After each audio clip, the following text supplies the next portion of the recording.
সৰু বয়সত ছোৱালী এজনীক বিয়া কৰাই ঘৰত মই ধৰ্ষণ বুলিয়ে ক'ম ছোৱালীজনীৰ কিমান কষ্ট হয় সেই কথা আমি অনুভৱ কৰিছোঁ নে নাই মোৰ ছোৱালী হ'লে মই বিয়া দিম নেকি 12-13 বছৰ গতিকে এনেকুৱা লাখ লাখ ছোৱালীক বিয়াৰ পৰা বচাবৰ কাৰণে ভৱিষ্যতে এটা জেনেৰেশ্যনে কষ্ট পাব লাগিব গতিকে ইয়াত কোনো সিম্পেথিৰ কথা নাহে আৰু মোক এনেকুৱা সিম্পেথেটিক নিউজবিলাকে অলপো প্ৰভাৱিত কৰিব নোৱাৰে বাল্য বিবাহ অসমত বন্ধ হ'বই লাগিব আৰু সেইটোলৈ ব্যৱস্থা চলি থাকিব অভিযান আজিও চলিব কালিও চলি থাকিব আমাৰ যিখিনি অভিযুক্তক আমি আইনৰ কাঠগড়ালৈকে ননালৈকে আৰু পৰৱৰ্তী পৰ্যায়তো বাল্য বিবাহৰ ঘটনা পোহৰলৈ অহাৰ লগে লগে আমি তীব্ৰ বা আমি শক্তিশালী ব্যৱস্থা হাতত মাজুলীত স্যাৰ বেলেবল হৈছে যিখিনি 14 ইয়াৰ্ছৰ ওপৰত হ'ব সেইখিনি বেলেবল মই প্ৰথমতে মই কৈছোঁ যে যিসকলে ছোৱালী বিয়া কৰাইছিলে কিন্তু ছোৱালীজনীৰ বয়স এবভ 14 ইয়াৰ্ছ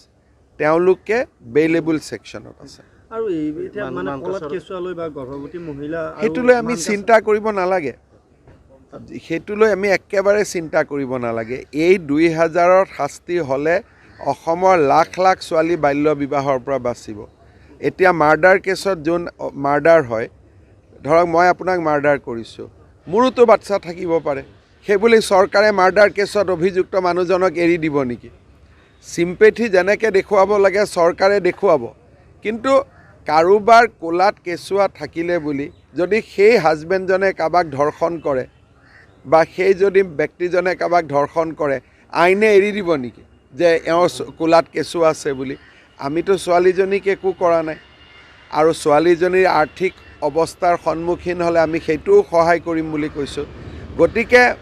ইয়াত মানৱীয়তা নাহে মানকাচৰত এজনে আত্মহত্যা কৰিছে আত্মহত্যা কিয় কৰিছেতো মই গম নাপাওঁ কিন্তু কালি যদি সব আইন ৰখি যায়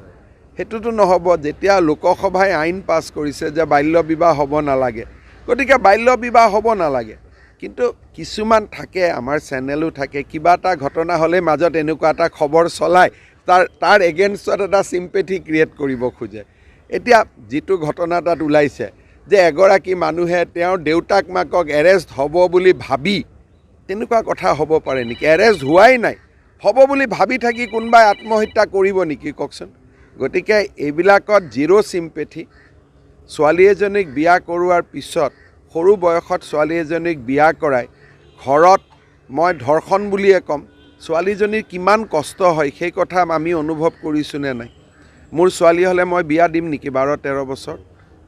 গতিকে এনেকুৱা লাখ লাখ ছোৱালীক বিয়াৰ পৰা বচাবৰ কাৰণে ভৱিষ্যতে এটা জেনেৰেশ্যনে কষ্ট পাব লাগিব গতিকে ইয়াত কোনো সিম্পেথিৰ কথা নাহে আৰু মোক এনেকুৱা সিম্পেথেটিক নিউজবিলাকে অলপো প্ৰভাৱিত কৰিব নোৱাৰে বাল্য বিবাহ অসমত বন্ধ হ'বই লাগিব আৰু সেইটোলৈ ব্যৱস্থা চলি থাকিব এনেকুৱা দুই এটা মানৱীয় কথা ওলাব ডিচিসকলক মই কৈ থৈ দিছোঁ কাৰোবাৰ যদি হাজবেণ্ড জেলত থকাৰ কাৰণে আৰ্থিক অৱস্থা হয় দৰিদ্ৰতাৰ সন্মুখীন হয় আপোনালোকে চাই দিব কিন্তু যিটো ঘৃণনীয় অপৰাধ সেই ঘৃণনীয় অপৰাধটো সিম্পেথি দি নিগেট কৰিব নোৱাৰি সিম্পেথি দি তাক মাইনাছ কৰিব নোৱাৰি অসম আৰক্ষীয়ে বাল্য বিবাহত জড়িত বা যিসকলে এই বিবাহত প্ৰত্যক্ষ বা পৰোক্ষভাৱে উদগনি যোগাইছিলে তেওঁলোকৰ বিৰুদ্ধে চলোৱা অভিযান অব্যাহত ৰাখিব ইতিমধ্যে মই আপোনালোকক জনাইছিলোঁ যে আমি বৰ্তমান 4074টা কেছ ৰেজিষ্টাৰ কৰিছিলোঁ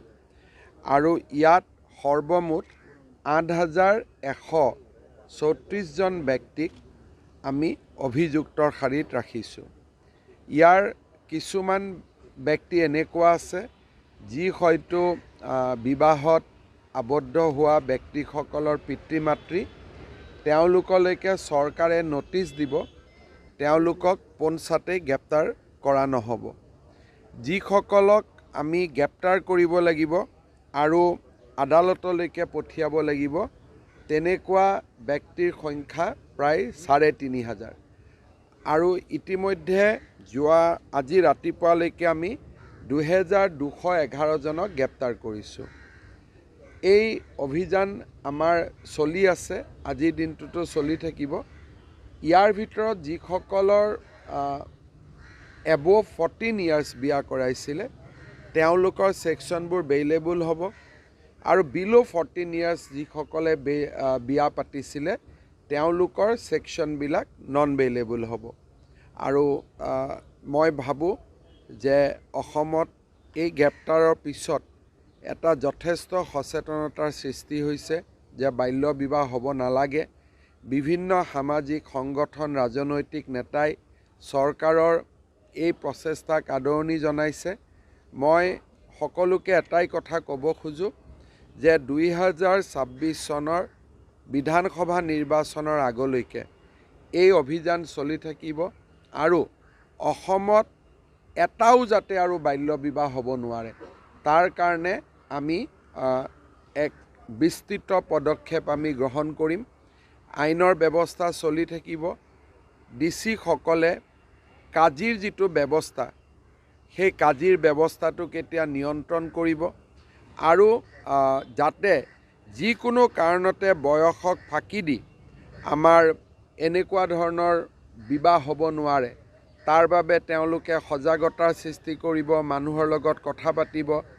আৰু হেল্পলাইন নম্বৰ থাকিব কোনোবা ছোৱালীৰ যদি এনেকুৱা বিয়া ঠিক হয় ছোৱালীজনীয়ে লগে লগে পুলিচক হেল্পলাইন নম্বৰত ফোন কৰি খবৰ দিব পাৰিব তেওঁৰ পৰিচয় আমি গোপনীয় কৰি ৰাখিম আৰু যাতে আমি তেওঁক বিয়া হোৱাৰ ঠিক সময়তে বা আগতে